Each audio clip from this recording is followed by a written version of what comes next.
Nagbabad ako ng 1 kilong malagkit na bigas sa loob ng 3 oras. Lagyan ng 1 teaspoon ng asin at 2 kutsara ng lye water. Haluin lang natin ito at iset aside habang nagsasalab tayo ng dahon ng saging.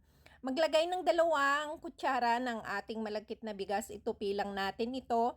I-shape natin ng pakudrado at itupi ang magkabilang dulo. Pagtabihin natin ang 2 suman at talian sa magkabilang dulo. Isalansan natin ito sa isang kaldero na may sapin ng dahon ng saging at lagyan ng tubig.